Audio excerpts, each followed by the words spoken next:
Hey guys, Jason from First 15 here. So, we're going to go through what is technically one of the toughest lifts to do. Okay, a lot of people just kind of get under the bar and do it, but the back squat is technically a very, very advanced exercise. There's thousands of great videos out there on how to squat. I would definitely recommend looking at the guys from Elite FTS. Their videos are amazing, and those guys are the experts in terms of the amount of weight you can be able to lift. Those guys are strong. They've been in the game for a very long time, so I highly recommend, if you want some more information, to go check their videos out, because they're very, very good. So what I'm going to go through is I'm going to go through how I set up the squat and how I teach it. This is what I'll do with the beginners after they've progressed through the other squat progressions before they get to the barbell back squat. So you should already hopefully found the video that I had on the breathing technique that I want you to use, or the breath hold that I want you to use when you're underneath the squat bar. If you haven't, take a look at that and try that first, and then come along and try your back squats.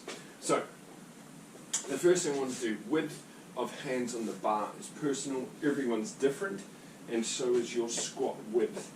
Some people like to squat wider, some will come in closer. It's where you feel is the most comfortable. I have seen some stuff where you jump up and how you land is a good spot to start squatting. If you want to think about powerlifting, then that's a different game. Okay, that's not what we're doing here. Okay, we're thinking about rugby and getting strong for rugby. So for me, I set my squat width up based off the outer rings here. I want to be nice and tight on the bar. Okay, I'll come underneath the bar and sit it underneath my C7 on my neck, and I'm going to explain that a little bit in the video at the end. Okay, where that is. I come underneath the bar. Okay, I don't want to be back behind. I don't want to be back extending the back of. That was a fault of mine until that got picked up. So I want to be underneath the bar. I want to lock my shoulders back and in at the back, so I create a shelf for the bar on my back. So what I'm trying to do is pull my back in tight and really lock everything in, so my back is really, really tight. I don't want it loose. Okay, locked in. Okay, so quickly get back into that position. Again, like I said, underneath the bar, I'll take my breath in, lift off. Now when I've lifted off, I'm keeping my butt really, really, really tight. Okay, I'm not letting that go. Okay,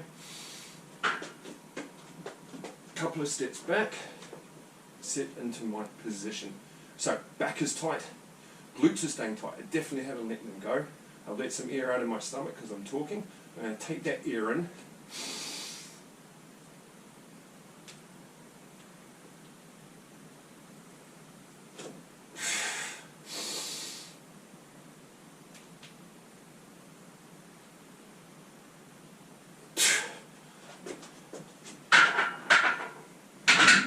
Okay, so running through that squat, catch my breath back.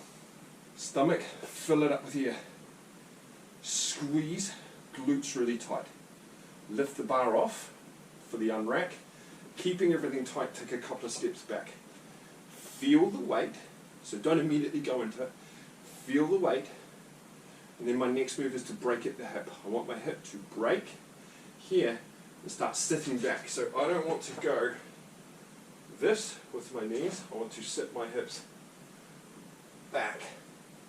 Now as I'm going down, I'm making sure my knees are staying out over the feet. I'm trying to almost consciously spread the floor a little bit with my feet.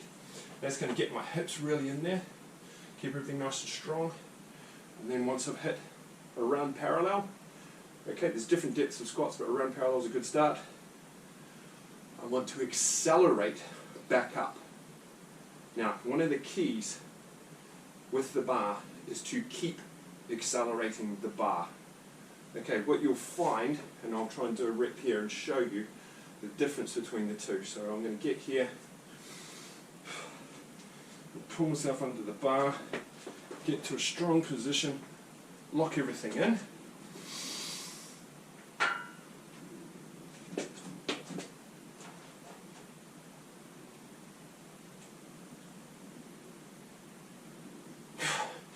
Okay, so that's a squat. That's the first one. Try the second one. Have a look if you can see the difference.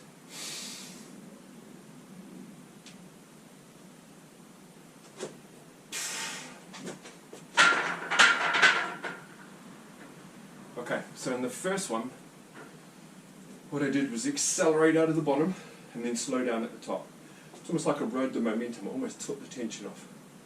Tension's still there, but it's almost like I accelerated fast from here and then started slowing down as I got to the top. In the second rep, you should have seen me accelerate all the way through, almost to the point actually my heels almost came off. I want you to always accelerate the bar all the way through the whole movement, not just the bottom part. Keep that acceleration all the way through the bar, really, really important. It's called compensatory acceleration. It was a technique from Fred Hatfield. Very, very good. Look out for it. You can read some of the stuff about it, but you want to try and accelerate that bar all the way through the movement. It's got the best carryover, I think, that way. So, running through the squat from the top. We take our grip, we get underneath the bar. We don't want to be behind it, so that when we unrack, we have to extend back. We want to be right underneath the bar so that we can just take it out. We tighten up our back muscles to create a shelf for that bar on the back. We keep another breath in there if we need to. Squeeze and lock down the abs. Break at the hip and start sitting down. Make sure I feel like I'm trying to almost spread the floor with my feet so that my knees stay out and don't collapse. And then accelerate the bar all the way through to the top. Don't stop accelerating it. Okay, so that's the back squat. In terms of the placement on your back, you want to avoid the bar being around the C7 point. Okay, now if you have a reach behind your neck, you'll find that there's one bone that seems to kind of stick out a little bit more, a little bit bigger. You want to sit the bar below that, okay, into the meat of the traps and on those muscles, okay? That's where you want to keep it. It's a bit better there. I don't like the bar sitting on the C7. I'd rather it sitting off on the meat of those muscles and keeping that away from it. Okay. Barbell back squat. It's one of the kings. It doesn't take 5 minutes to master. Don't go too heavy too quick. Always do it inside a rack or with safety bars. Okay. Last thing you want to do is go to failure and not be inside a rack or have safety bars protecting you. Okay.